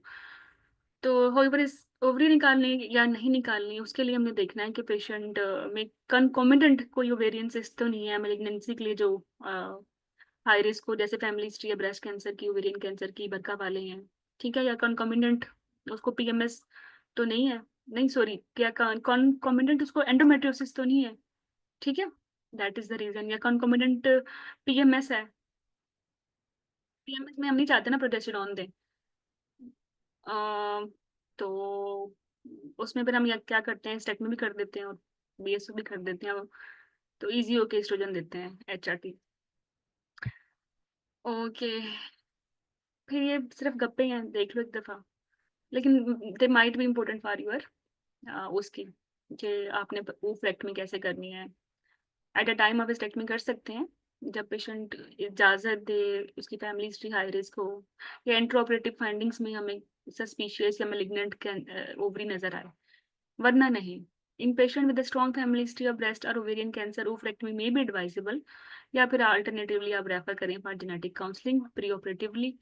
Patient contemplating oophorectomy should be counseled about the impact of menopausal symptoms and the potential need for hormone replacement therapy. The patient should be counseled about the possibility of early menopause, even with the tension of both ovaries at the time of hysterectomy and the potential effects of this. क्योंकि होता क्या है कि uterine artery के कोलेटरल्स ovarian blood supply दे रहे होते हैं, तो वो कोलेटरल्स बंद हो जाते हैं, तो ओवरी 1 या 2 साल पहले ही मीनोपाज में चली जाती है। तो ये भी आपने बिफोर हिस्टेक्टमी पेशेंट को बताना होता है, ठीक है। तो ये हो गई हिस्टेक्टमी की बातें।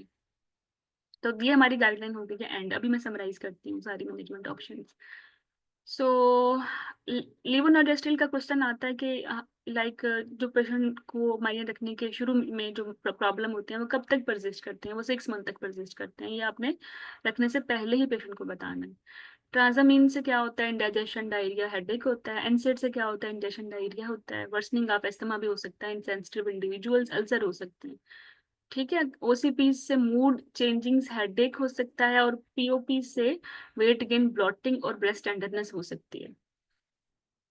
इंजेक्शन से पीएमएस वापस आ सकता है क्योंकि प्रोजेस्टेरॉन है, और इसके अलावा बोन मिनरल डेंसिटी जो है वो कम हो सकती है। जीएनआरएच देने से ओस्टियोपोरोसिस हो सकता है, मेनोपाजल लाइक सिम्टम्स सारे हो सकते हैं। Endometrial ablation, this is an exam question.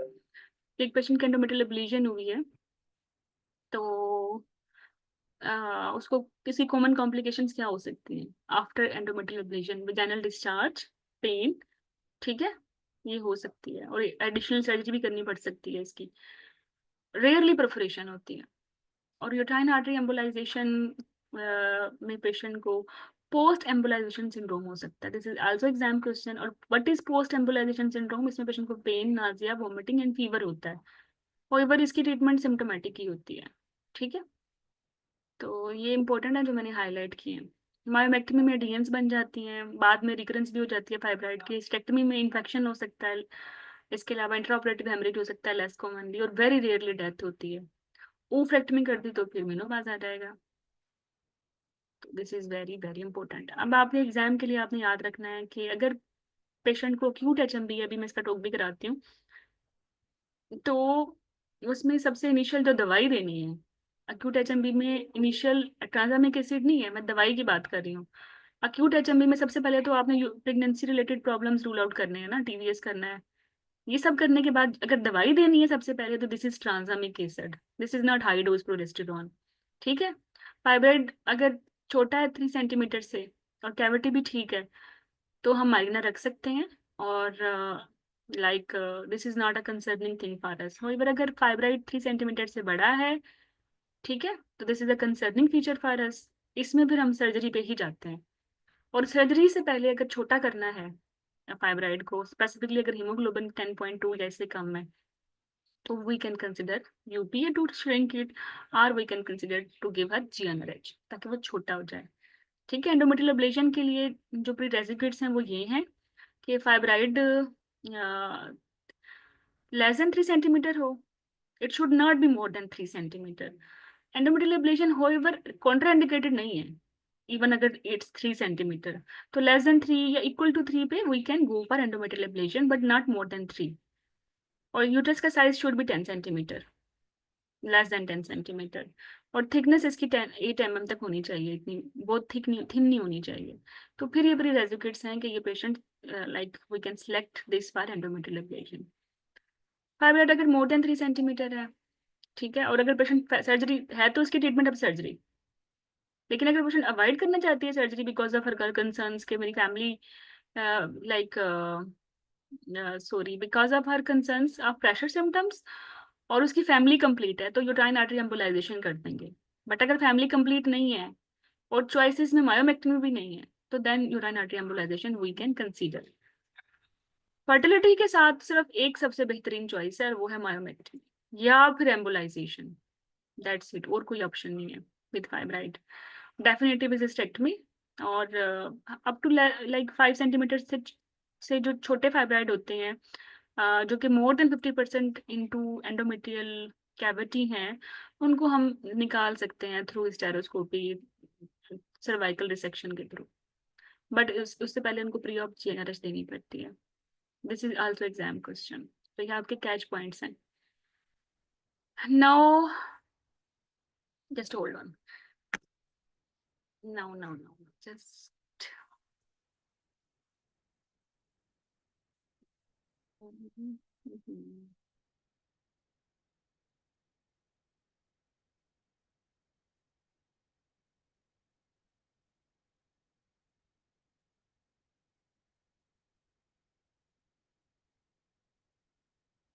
आपको नजर आ रही है मेरी ये स्लाइड?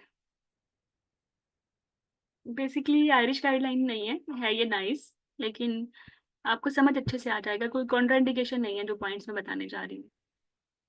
अस्का ताबिश, मेरी स्लाइड नजर आ रही है? Can you see it? Okay. अब आयरिश गाइडलाइन आपने सारी सुन ली है ना? तो सी अभी उन्होंने बहुत सारी फाइब्राइड की बातें की हैं, तो मैं एक पिक्चर फॉर्म में बता रही हूँ इसको कि फाइब्राइड अगर लेस देन 3 सेंटीमीटर है ना, चाहे एडिनोमायोसिस है, चाहे एचएमबी है, चाहे फाइब्राइड है, और वो छोटा है लेस देन 3 सेंटीमीटर से, तो हम मारीना दे सकते हैं। मारीना ही फर्स्ट लाइन अप्रोच है, मारीना ही बेस्ट है, मारीना ही अप्रोप्रिएट है अगर मारीना के लिए प्री मीट करते हैं। वो क्या थे कि कैविटी इंटैक्ट है, फाइब्राइड लेस देन 3 सेंटीमीटर है, and she don't want to conceive. तो this is the most effective treatment. आपने अभी देखा ना मीन ब्लड लॉस 45 ओसीपी से, नॉन हार्मोनल से। तो आपको पता है माइरीना से कितना मीन ब्लड लॉस होता है? कम होता है। 90% पेशेंट की ब्लीडिंग कम हो जाती है। और only single management which can actually through which you can avoid surgery in HMB, this is Marina.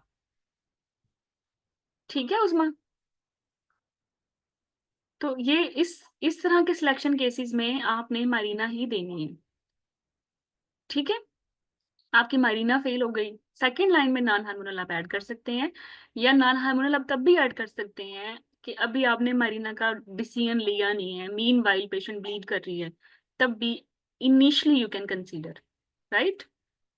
और इसके अलावा अगर मारीना नहीं लेना चाहती तो फिर भी सेकेंड लाइन ओसीपीज है, प्रोजेस्टेरोन्स हैं और जीएनआरएच है।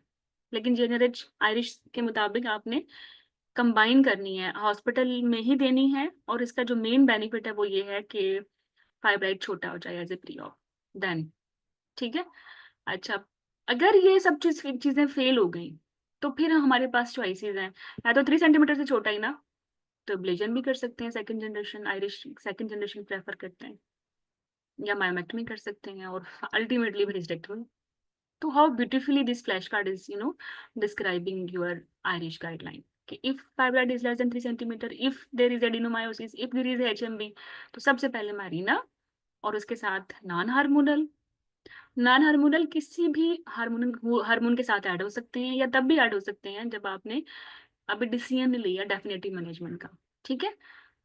अच्छा, अगर मारीना नहीं है तो फिर ओसीपीज हैं, प्रोजेस्टेरोन्स हैं, और अगर सब कुछ नहीं कर सकते या पेशेंट चाहती नहीं है मेडिकल मैनेजमेंट, तो फिर सर्जरी में सबसे पहले एब्लेशन है, फिर मायोमेक्टमी है, फिर हिस्टेक्टमी। और मायोमेक्टमी तभी है ना जब फाइब्राइड है, फाइब्राइड नहीं है तो सिर्फ एब्लेशन है आपके पास चॉइसेस में सर्जरी में, या फिर हिस्टेक्टमी। मायोमेक्टमी या यूटाइन आर्टरी एम्बोलाइजेशन तो तब है ना अगर एचएमबी की काज फाइब्राइड थी, वरना तो नहीं है। Got it. However, अगर फाइब्राइड मोर देन 3 सेंटीमीटर है तो you have to refer it according to the Irish as well. Meanwhile आप उसको दे सकते हैं ड्यूरिंग रेफरल नॉन हार्मोनल या हार्मोनल, लेकिन they ultimately they will fail and she need you know something more beneficial, and this is surgery. तो अगर patient की फर्टिलिटी कंसर्न्स नहीं है, एब्लेशन कर सकते हो, ठीक है। नो नो नो, मैं बताती हूँ, एब्लेशन कर तो सकते हो, लेकिन I think it should not be at the top at more than 3 centimetre. तो अगर फर्टिलिटी कंसर्न्स नहीं है तो आप क्या कुछ कर सकते हो मोर देन 3 पे, यूट्राइन आर्टरी एम्बोलाइजेशन। मैं इसको ठीक करती हूँ वरना फिर ठीक ही नहीं होगा।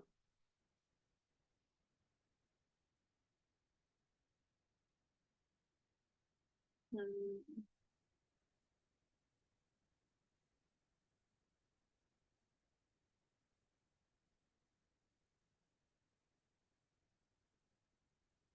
हम्म, चलो सो नाउ नजर आ रही है मेरी स्लाइड? नजर आएगी, मैं को दोबारा शेयर करती हूँ। Yes, here. देखो, अगर मोर देन 3 सेंटीमीटर फाइब्राइड है, रेफर भी किया है, मीन वाइल नॉन हार्मोनल भी दे सकते हैं। बट मोर देन 3 सेंटीमीटर पे अगर फर्टिलिटी जाती है तो सबसे पहली ऑप्शन है मायोमेक्टमी। अगर फर्टिलिटी नहीं जाती तो हम इसकी एंडोमेट्रियल एम्बोलाइजेशन कर सकते हैं, ठीक है, या फिर हिस्टेक्टमी है। Got it. however more than 3 centimetre पे ablation can also be considered, however this is not a choice. Got it? This is just an exclusion key. So तो फिर हम इसको मजीद करते हैं।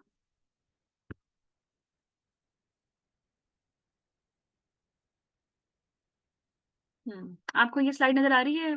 नेक्स्ट स्लाइड देखो। नेक्स्ट स्लाइड नजर आ रही है? ओके। तो लाइक तो इसी चीज को दोबारा देख लो कि 3 सेंटीमीटर से छोटा फाइब्राइड है, या एचएमबी है, या एडिनोमायोसिस है, तो मारिना दे रहे हैं। नॉन हार्मोनल में ट्रांसमिक के साथ एंसर दे रहे हैं, हार्मोनल में ओसीपीस दे रहे हैं, साइक्लिकल ओरल प्रोजेस्टेरॉन दे रहे हैं, आयरिश गाइडलाइन कहती है डंपा भी दे सकते हैं, ठीक है।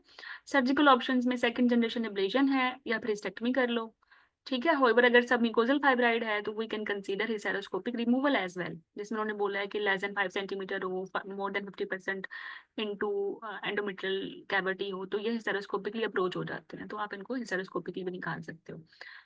3 सेंटीमीटर और मोर में प्रेफर करोगे सबसे पहले, वाइल प्लानिंग मोर आप फॉर नॉन हार्मोनल, ठीक है। और वो सारी ट्रीटमेंट जो आपने दी थी लेस देन 3 सेंटीमीटर पे, अभी आप प्लान कर रहे हो सर्जरी, आप सारी ऑफर कर सकते हो, इवन फाइब्राइड इज 3 सेंटीमीटर और more. however for this fibroid जो इतना बड़ा होता है, medical management likely going to be fail, तो हमारे पास चॉइसेस ये हैं कि अगर हम देखेंगे कि पेशेंट की फर्टिलिटी डिजायर्स हैं, फर्टिलिटी डिजायर्स हैं तो सबसे पहले मायोमेक्टमी, फर्टिलिटी डिजायर्स हैं मायोमेक्टमी नहीं कर सकते तो यूटाइन आर्टरी एम्बोलाइजेशन, ठीक है। और ये दो हमारे पास चॉइसेस हैं विद फर्टिलिटी डिजायर्स। और अगर फर्टिलिटी डिजायर्स नहीं है तो फिर हम उसमें second generation endometrial ablation we can consider if criteria meet, ठीक है, या फिर स्टेक्टम। और फाइब्राइड छोटा करने के साथ हमने दो दवाइयां पढ़नी है, वो एक यूपी है और एक जेनरेज। जेनरेज 5 मिलीग्राम के 5 कोर्सेज होते हैं, इंडिकेशन यही है uterine surgery and uterine artery embolization for fibroids are unsuitable और have failed, offer it to those who have HMB with fibroid 3 centimeter or more, hemoglobin 10.2 or less, ठीक है। और प्री रेजुकेट ये है कि पेशेंट को लिवर इंजरी ना हो, ब्रेस्ट फीडिंग ना करा रही हो, ठीक है, और एस्मा ना हो। मॉनिटरिंग कैसे करनी है, लिवर फंक्शन टेस्ट के साथ करनी है, monthly for 2 first courses and once before each new treatment. Side effects क्या हैं इसके, एमेनोरिया, एंडोमेट्रियम थिक हो जाती है, और वर्टाइगो एब्डोमिनल पेन। तो ये यूपीए का कार्ड है। तो अब मेनोरेजिया की जो आयरिश गाइडलाइन है वो इतनी डिटेल नहीं बता रही थी हमें, तो हमें थोड़ी सी हेल्प लेनी पड़ी है ना इससे, लेकिन कॉन्ट्राइंडिकेशन नहीं है, same thing. So now we will do the next topic. Any question from menorrhagia?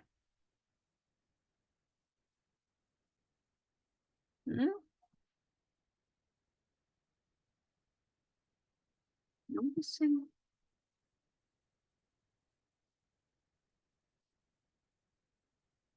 चलो, सो अब हम करते हैं क्वेश्चन कुछ। Let me know, you will write in the chat box कि a patient coming to you with heavy menstrual bleeding, ठीक है, haemoglobin उसकी 9 हो गई है, साथ में एनीमिया के सिम्टम्स आ गए हैं, तो अभी इनिशियली क्या दोगे उसको? This is tricky question, let me let me to say this is tricky question. हाँ, I no you will say ट्रांसएमिक acid, good. Actually हमने यही पढ़ा है कि हमने इनिशियली ट्रांसएमिक एसिड ही देना है।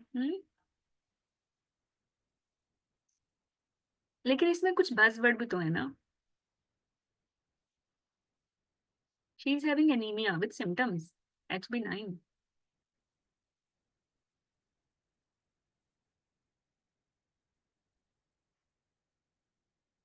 Your exam question every time, yeah, a source of debate. I will happily, take your concerns and then I will share my opinion. Irish guidelines के मुताबिक नॉन हार्मोनल आप दे सकते हो इनिशियल मैनेजमेंट में। First line is Mirena, we know this. Tranexamic तो खड़ा हुआ है, दे दो फिर। लेकिन here they are specifically mentioned HP down, he is having symptoms.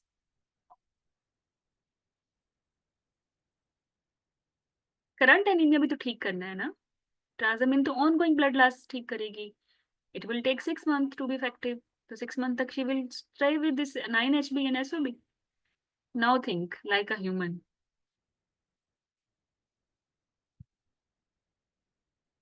हम्म, ताबिश तुम तो काम करती हो आयरलैंड में, late me know what you will do.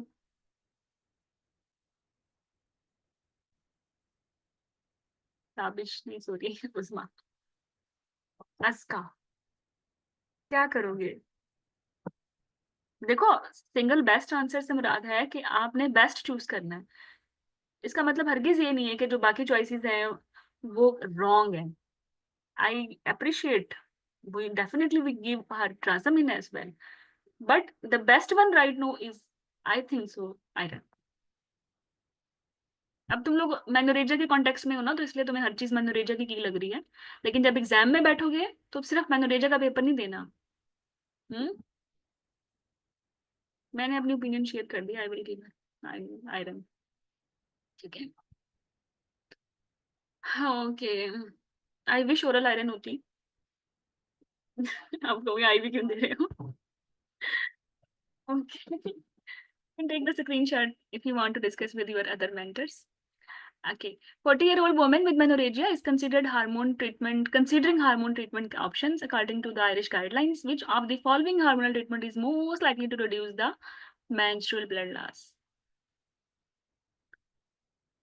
अब आपको बताओ, मेंस्ट्रुअल ब्लड लॉस सबसे ज्यादा कौन कम करता है, जो कि सर्जरी भी अवॉइड कर सकते हैं, single one?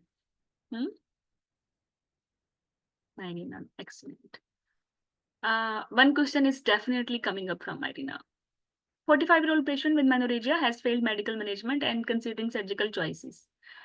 Which of the following surgical procedure is most likely to result in amenorrhea? किसमें डेफिनेटली होने वाला है amenorrhea मोस्ट लाइकली? एब्लेशन में भी होगा ऑब्वियसली, माइवेक्टमी में भी होगा, स्टेक्टमी में भी होगा, एम्बोलाइजेशन में भी होगा। कुछ ना कुछ होता है। बाकी ई ऑप्शन तो फिजूल थी। हाँ, मोस्ट लाइकली एमेनोरियन सारों में। हमने जो देखना देखेंगे हम वो हिस्टेक्टमी करने वालों में देखेंगे, उसमें नहीं होने वाला। लाइक उसमें होने वाला है एमेनोरिया। ठीक है। ओके। तो मायोमेक्टिव वालों में एमेनोरिया क्यों होगा? उसमें सिर्फ ब्लीडिंग ग्लास कम होगा, वरना साइकिल तो रेगुलर रहेगा, नॉर्मल हो जाएगा। एमेनोरिया तो नहीं होगा ना। एब्लेशन में एमेनोरिया तो नहीं होगा, साइकिल लाइट हो जाएगा। ठीक है। एम्बोलाइजेशन में भी साइकिल जो है वो हैवी नहीं रहेगा, बट रेगुलर रहेगा। Hysterectomy will cause amenorrhea actually.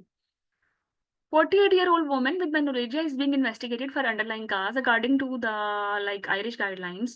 Which of the following investigation is most likely to identify underlying cause of menorrhagia? 48-year-old patient है। 48-year-old patient को menorrhagia हो रहा है। हमने menorrhagia की cause ढूंढनी है। CBC cause बताएगा, एनीमिया बताएगा। थायराइड फंक्शन टेस्ट हमें काज बता सकता है, लेकिन तब कराते हैं ना जब सिम्टम्स हो, सिम्टम्स स्टेटमेंट में नहीं है। पेल्विक अल्ट्रासाउंड भी काज बता सकता है, बता सकता है, डेफिनेटली बता सकता है फाइब्राइड है या नहीं है। और लेकिन सिम्टम में कोई स्टेम में कोई प्रेशर सिम्टम्स नहीं है। कोएगुलेशन स्क्रीन भी काज बता सकता है, लेकिन कोई पबर्टी मेनोरेजिया नहीं है, कोई अनडायग्नोज्ड ब्रूजीज नहीं है। हम्म। और 48 है, और मोर देन 45 वाली तो हमारे रेड फ्लैग फीचर थे, जिसमें बायोप्सी करनी करनी थी। सो सी। हाँ, ट्रिकी क्वेश्चन है, आई नो। लेकिन एज तो देखो बेचारी की, तरस खाओ इस पे। Think like human. इस एज पे क्या करना है, ये एज ही बजवर्ड है।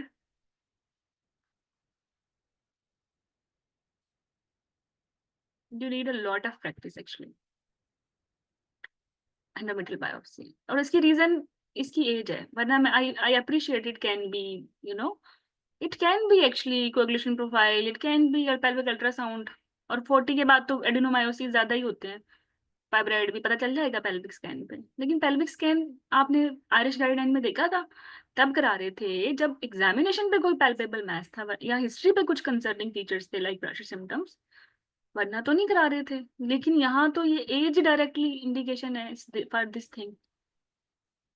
Now you are getting my point कि how carefully you have to read your Irish guidelines. Hmm.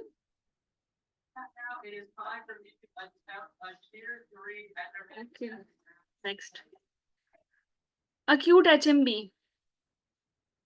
Acute HMB का टॉक आर्टिकल 2020-24 में आया था। सबसे पहले हमने देखना है पेशेंट शॉक में तो नहीं है। अगर शॉक में है तो फिर 2 वाइड बोर कैनुला लगाओ और क्रॉस मैच कराओ, क्लॉटिंग स्क्रीन और सारा सीबीसी, फटाफट उसको फ्लूइड दो, यूपीटी भेजो इसकी, और उसकी जो है अगर छोटी, अब ये जो टीनेज या एडोलिसेंट्स का है एक्यूट एचएमबी, तो इसलिए आपने सेफ गार्डिंग भी करनी है कि क्यों इसको ब्लीडिंग हुई है। और साथ ही फिर आपने इसका एच भी देखा है, वो भी लेस देन 10 है, और इंस्टेबिलिटी भी है हीमोडायनामिकली। तो फिर आप कहाँ जा रहे हो?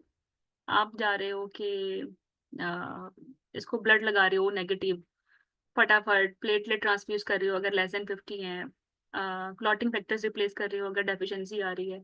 और फिर ये सब कुछ करने के बाद once she is stable you are giving her tranexamic at 1 gram IV.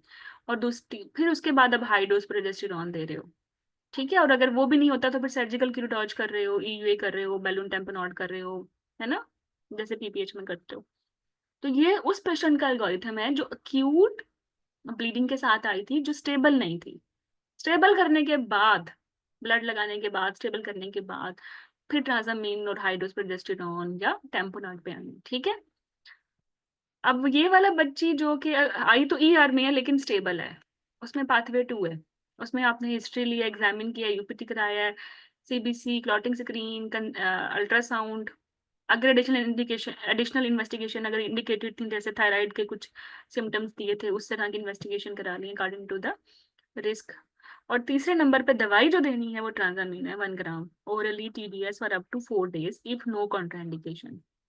और जो डिकम्पनसेशन में थी उसको IV दिया था। ठीक है। फिर आयरन इन्फ्यूजन किया for anaemia without haemodynamic compromise. इसमें ओरल आयरन रिप्लेसमेंट कर रहे हैं फॉर माइल्ड एनीमिया। ठीक है। नेक्स्ट चीज ये भी हमने कर लिया, तो हम उसको फिर हार्मोनल ट्रीटमेंट पर डाल रहे हैं, जिसमें मेट्रोक्सीप्रोजेस्टेरोन एसीटेट है, और consider longer term need for contraception and HMB management, discharge करना है और सारा उसे बताना है, कॉन्टेक्ट डिटेल्स लेंगे, दिस इज इंपॉर्टेंट फॉर यूरोस्की as well. So now think about this girl. She is having coming in ER, मतलब acute case है, heavy irregular cycle है और pale भी है। तो what you will do? Beta ECG, TVS, TSH या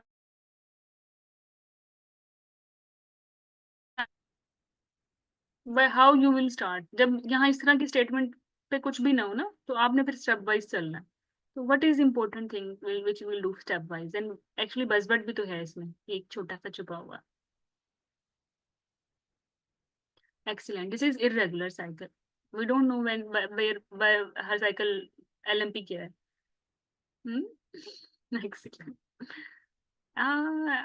तो मेरा उसमें दिल चाह रहा है निकल के ना लैपटॉप से तुम्हारे पास पहुंचू और ना, क्या करूंगी मैं करूंगी क्या, मैं नाराज हो जाऊंगी तुमसे। वैसे यहाँ भी हो सकती हूँ। इरेगुलर साइकिल से तुम्हें कोई दिक्कत नहीं है। When there is irregular cycle, pregnancy can't be excluded. Beta is taken. Thank you very much. रट्टा मारा हुआ है, ट्रांजामीन देनी है, ओरल देनी थी, वो वैसे भी हुआ ही भी था। दूसरा क्लिनिकल हिस्ट्री लो ना यार, यूपीटी कराना है अगर। और मैं तो लिखा इरेगुलर साइकिल है, फिर जाके ट्रांजामीन आ रही है। चलो, फिर हम एंडोमेट्रियल एब्लेशन का टोक आर्टिकल कुछ पॉइंट्स करने हैं कि 2 तरह की होती है, सॉरी। हाँ, ablation second generation, first second third होती है। फर्स्ट में टेकरी है, लूप रिसेक्शन या लेजर बाल रोलर्स होते हैं, एंडोमेट्रियम को डैमेज कर देते हैं, एंड हिस्टेरोस्कोपिक गाइडेड होती हैं। टाइप 2 नॉन हिस्टेरोस्कोपिक गाइडेड है, टेक्निकली इजी टू डू है। ठीक है, जिसमें हॉट लिक्विड माइक्रोवेव नोवाशर इस्तेमाल करते हैं। लेकिन एब्लेशन से ना 3.6 times more likely to require future gynaecological surgery, मतलब ये इंपॉर्टेंट इंसिडेंस है फॉर यू पीपल। 3.6 टाइम्स कि इनकी सर्जरीज होती हैं दोबारा। यूटाइन आर्टरी एम्बोलाइजेशन की हम बात करते हैं। यूटाइन आर्टरी एम्बोलाइजेशन सिम्टोमेटिक फाइब्राइड में करना है, जिसमें ब्लीडिंग हो, डिस्मेनोरिया हो, डिस्प्रोनिया हो, प्रेशर इफेक्ट्स हो, और in women who desire treatment. ठीक है, या जो हवास वाले में करना है। Occasionally, women may refer for uterine artery embolization for fibroids causing infertility, but without other symptoms. इसमें भी हम कर सकते हैं, जैसे मैंने बोला, कोई ऑप्शन ना हो तो। और यूटाइन आर्टरी एम्बोलाइजेशन को कंपेयर करें सर्जरी से, तो छोटी ड्यूरेशन, हॉस्पिटल ड्यूरेशन कम है, रिकवरी अच्छी है, सिम्टम्स कंट्रोल अच्छा है, क्वालिटी ऑफ लाइफ अच्छी है। लेकिन री इंटरवेंशन कितनी है? 3.6 टाइम्स, तो सेकेंड सर्जरीज करनी पड़ जाती है, और कॉस्ट इफेक्टिव भी नहीं है, वो पैसे ज्यादा लगते हैं। तो ये 2 ड्रॉबैक हैं इसके, री इंटरवेंशन और बजट में नहीं आता। ठीक है। और इसके बाद दूसरा इंसिडेंस आपने ये करना है कि 23 वुमेन में फर्दर अगर परसेंटेज में बात करें ना, कितनी परसेंटेज वुमेन में फर्दर इंटरवेंशन होती हैं, वो 23% वुमेन हैं जिनकी आफ्टर यूटाइन आर्टरी एम्बोलाइजेशन जिनको जरूरत पड़ती है। और बस यही वही बात की। इसके बाद आपने इसकी 3 चीजें देखनी है कि इससे पहले आपने MRI करना है, एग्जाम क्वेश्चन है, प्रेगनेंसी एक्सक्लूड करनी है, इन्फेक्शन एक्सक्लूड करना है, वरना इन दोनों के साथ आप यूटाइन आर्टरी एम्बोलाइजेशन नहीं कर सकते। इमीडिएट कॉम्प्लिकेशन में groin haematoma, thrombosis, spasm of uterine artery है या नॉन टारगेटेड एम्बोलाइजेशन है। लेकिन अर्ली कॉम्प्लिकेशन जो विद इन 30 डेज होती हैं, उसमें पोस्ट एम्बोलाइजेशन सिंड्रोम है, पोस्ट एम्बोलाइजेशन सिंड्रोम में समटाइम वो बोलते नहीं है कि पोस्ट एम्बोलाइजेशन सिंड्रोम है, वो बोलते हैं पेशेंट की यूटाइन आर्टरी एम्बोलाइजेशन हुई है 3 दिन पहले और अभी आ गई है फीवर नाजिया वोमिटिंग के साथ। What is this is post embolization syndrome, treatment symptomatic है, दैट्स इट। ठीक है। और उसके बाद फिर जो कॉम्प्लिकेशन है वो है विजाइनल डिस्चार्ज। ये 18% होती है पोस्ट पोस्ट एम्बोलाइजेशन सिंड्रोम, 18% है और ये 16% है। ठीक है। तो ये इंपॉर्टेंट कार्ड है। फिर लेप्रोस्कोपिक मायोमेक्टमी, ये आपके जब आप क्रैश कोर्स में जाओगे तो ये चीज इंफॉर्मेशन आपके बहुत काम आने वाली है इन कि कब आपने किसकी लेप्रोस्कोपिक करनी है मायोमेक्टमी, किसकी ओपन करनी है, किसकी स्टेक्टमी करनी है। तो ये सिर्फ इस कॉन्टेक्स्ट में स्क्रीनशॉट ले लो, देख लो। तो वो ये बोलते हैं कि there is no consensus regarding upper limit of number and size of fibroids जिनकी हमने लेप्रोस्कोपिक मायोमेक्टमी करनी है। However there is a continuum of surgical difficulty. अगर फाइब्राइड जो है छोटा है, इंटीरियर है, फंडल है, सबसेरोजल है, या मल्टी फाइब्राइड है, या वो सारे फाइब्राइड्स हैं मोर देन 8 सेंटीमीटर के, या पोस्टीरियर वॉल फाइब्राइड है, तो ये डिफिकल्ट है करना। या excision of fibroids near the cervix है, क्योंकि इसमें हमें एक्सपीरियंस एंडोस्कोपिक सर्जन चाहिए होता है, या नियर कॉर्नुआ है, या यूट्राइन आर्टरीज के नजदीक है। Laparoscopic myomectomy remain the gold standard of care for patients with 3 or fewer symptomatic intramural or subserosal fibroids who wish to retain their fertility. तो दिस इज इम्पोर्टेंट कि अगर फाइब्राइड हमारे पास 3 से छोटे हैं और सिम्टोमेटिक हैं और लोकेशन उनकी सर्वाइकल नहीं है, कॉर्नुअल नहीं है, नियर टू यूट्राइन आर्टरी नहीं है, then laparoscopic myomectomy you will consider, then it is gold standard। वरना पंगा जरूर लेना है। हिस्टेक्टमी के टोग आर्टिकल ने बोला है कि विजाइनल कर सकते हो, abdominal कर सकते हो, लेप्रोस्कोपी कर सकते हो। ठीक है, ये हमारे रूट्स हैं। लेकिन विजाइनल हिस्टेक्टमी शॉर्ट टाइम में होती है। ठीक है, इसके टाइमिंग आप देख लें। और इसमें ब्लड लॉस भी कम है। ठीक है, और इसमें बाउल इंजरी भी सबसे कम है, लेस देन 1%। लेकिन इसमें इन्फेक्शन मैक्सिमम है वर्ल्ड का विजाइनल हिस्टेक्टमी में। तो ये विजाइनल हिस्टेक्टमी के बज़वर्ड हैं, they are coming up in crash course. इतनी डिटेल में फिर थ्योरी कोई नहीं पढ़ेगा और ना कोई पढ़ाएगा, तो अभी देख लो कि विजाइनल हिस्टेक्टमी शॉर्ट है, लेस ब्लड लॉस है, लीस्ट बाउल इंजरी है, और मैक्सिमम इसमें होता है इन्फेक्शन। ठीक है। होइबर जो मैक्सिमम रीनल इंजरीज है ना, वो तब होती हैं जब हम लेप्रोस्कोपिकली कोई प्रोसीजर करते हैं, चाहे हम लेप्रोस्कोपिक इसमें हिस्टेक्टमी कर रहे हैं। ठीक है। अगर लेप्रोस्कोपिक गाइडेड अगर हम हिस्टेक्टमी करते हैं तो उसमें रीनल इंजरीज ज्यादा होती हैं as compared to other routes. तो फिर ये चॉइसेस हैं, एब्डोमिनल कर लो, ये भी अच्छा है, सेफ है। ठीक है। या फिर आप लेप्रोस्कोपिक भी कर लो। लेप्रोस्कोपिक में लेप्रोस्कोपिक असिस्टेड वेजाइनल हिस्टेक्टमी है, लेप्रोस्कोपिक हिस्टेक्टमी है, टोटल लेप्रोस्कोपिक हिस्टेक्टमी है, लेप्रोस्कोपिक असिस्टेड सुप्रा सर्वाइकल हिस्टेक्टमी है। एग्जाम में ये कभी नहीं आया, बट जस्ट वैसे ही बता रही हूँ कि लेप्रोस्कोपिक हिस्टेक्टमी में LAVH, LH, TLH या LASH कर सकते हैं। जो इनके बज़वर्ड हैं वो ये हैं फाइबर की। LAVH में laparoscopic division of round ligament और ये इनफंडिबुलो पेल्विक लिगामेंट करते हैं, और बाकी प्रोसीजर वेजाइनल होता है। लेप्रोस्कोपिक हिस्टेक्टमी में जो है हम लेप्रोस्कोपिकली जो है सिर्फ यूट्राइन आर्टरी की लाइगेशन करते हैं, बाकी सारा प्रोसीजर वेजाइनल होता है। टोटल में सारा टोटल होता है लेप्रोस्कोपिकली। ठीक है। और जो लेप्रोस्कोपिक असिस्टेड सुप्रा सर्वाइकल हिस्टेक्टमी है, इसमें हम सर्विक्स छोड़ देते हैं और वजाना को हम इसमें क्या लिखा हुआ है, the advantage of laparoscopic assisted supra cervical hysterectomy procedure that is that in that woman usually can go home within 24 hours of surgery and can resume activities and work when desired, often within 2 weeks. This is because the vagina is usually not open, therefore reducing the risk of infection. ठीक है, इसमें वजाना open नहीं करते। तो और हमने अभी देखा था ना कि वजाइनल हिस्टेक्टमीज में मोस्ट कॉमन इन्फेक्शन थे और वाल्ट के थे, तो वो इसलिए हो रहे थे ना वजाइना ओपन करने से। तो हम इस प्रोसीजर में वजाइना ओपन ही नहीं करते, हम सुप्रा सर्वाइकल ही रहते हैं और वहीं से हिस्टेक्टमी करके भाग आते हैं। तो इस तरह ये पेशेंट जल्दी घर चली जाती है। ठीक है। और बस they are the important things for this types. बाकी वेजाइनल हिस्टेक्टमी में इन्फेक्शंस बताए हुए हैं कंपैरिजन कर करके इन्होंने कफ डिहाइसेंस के, इसको पढ़ लेना, like that is not important for your actually वो थ्योरी, लेकिन फिर बाद में पढ़ोगे नहीं उसकी में, तो इसलिए बस मैंने इसको ऐड कर दिया। एंडोमेट्रियल पोलिप में का एक टॉक आर्टिकल वेरी इंपॉर्टेंट, वो याद रखो कि पोलिपेक्टमी रिमूवल अंडर हिस्टेरोस्कोपिक गाइडेंस तब करनी है जब पेशेंट पोस्ट मेनोपाजल हो, जब फाइब्राइड सिम्टम, सब जब भी पोलिप सिम्टोमेटिक हो, या पोलिप मोर देन 1 सेंटीमीटर हो इन प्री मेनोपाजल एज। ये 3 इंडिकेशन है जब आपने पोलिपेक्टमी करनी है, वरना नहीं करनी। और यही इसने बताया होगा इस एल्गोरिथम ने। पोस्ट कॉइटल ब्लीडिंग का टॉक आर्टिकल ये है कि आपने सबसे पहले हिस्ट्री लेनी है। हिस्ट्री पे सर्विक्स अगर क्लिनिकली खराब है, सस्पिशियस है, लाइक लुकिंग लाइक कैंसरस, तब आपने कल्पोस्कोपी करनी है। अगर आपको लगता है डिस्चार्ज है तो स्वैब लेने हैं, सर्विसाइटिस है ना फिर तो, ठीक है। और अगर सर्विक्स ठीक है और उसका पैप्समेयर ओवरड्यू है तो पैप्समेयर कराओ, और अगर वो भी नॉर्मल है तो फिर कल्पोस्कोपी कराओ। और बार अगर सर्विक्स नॉर्मल है और उसके बावजूद भी परसिस्टेंट पोस्ट कॉइटल ब्लीडिंग या को एग्जिस्टिंग इंटरमेस्टल ब्लीडिंग है ना, फिर एंडोमेट्रियल कोई पोलिप होगा ये।